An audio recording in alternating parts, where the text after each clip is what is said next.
پہاڑوں میں زندگی سکون بھری ضرور تھی، مگر آسان ہرگز نہ تھی۔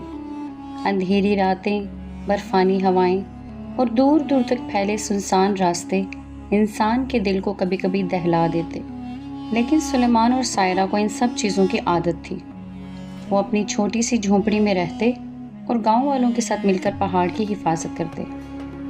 سلیمان ہمیشہ کہتا تھا، یہ پہاڑ ہمارا گھر ہے اور گھر کی حفاظت کرنا فرض ہے۔ سائرہ اس کی ہاں میں ہاں ملاتی اور کہتی، اگر ہم بہادر نہ ہوئے تو پھر کون ہوگا؟ ایک رات آسمان پر گھنے بادل چھائے ہوئے تھے۔ چاند اور ستارے بادلوں کے پیچھے چھپ گئے تھے اور پہاڑ پر گہری خاموشی چھا گئی تھی۔ دور کہیں لگڑ بگے کی آواز گونجی، جس سے ماحول اور بھی دہشت ناک ہو گیا۔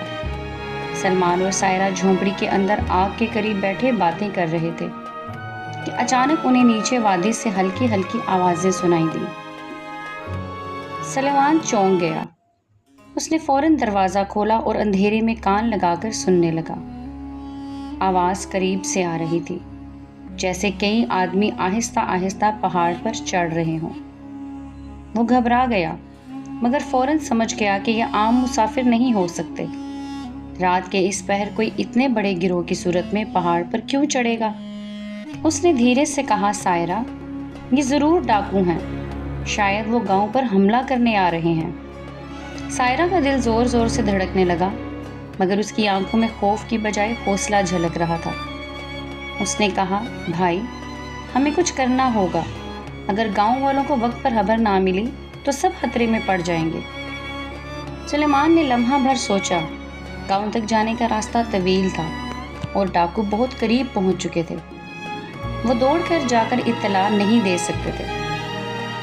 تب سائرہ نے فوری طور پر مشورہ دیا، ہم آگ جلائیں گے اور دھواں پھیلائیں گے، گاؤں والے سمجھ جائیں گے کہ کوئی خطرہ ہے۔ یہ سن کر سلیمان کی آنکھوں میں فخر کی چمک آ گئی۔ شاباش میری بہن، یہ بہت اچھا خیال ہے۔ سائرہ نے فوراً لکڑیاں اور خشک پتیاں جمع کیں اور سلیمان نے جھونپڑی کے پاس بڑے بڑے پتھر ڈھونڈنے شروع کیے۔ جلد ہی آگ بھڑک اٹھی اور دھواں آسمان کی طرف اٹھنے لگا۔ پہاڑ کی چوٹی سے یہ دھواں میلوں دور سے نظر آ رہا تھا۔ اسی دوران ڈاکو جھونپڑی کے قریب آ پہنچے۔ ان کے ہاتھوں میں تلواریں اور نیزے تھے۔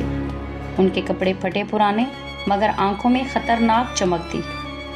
ان کا سردار غرا کر بولا، یہ چھوٹی سی جھونپڑی رکاوٹ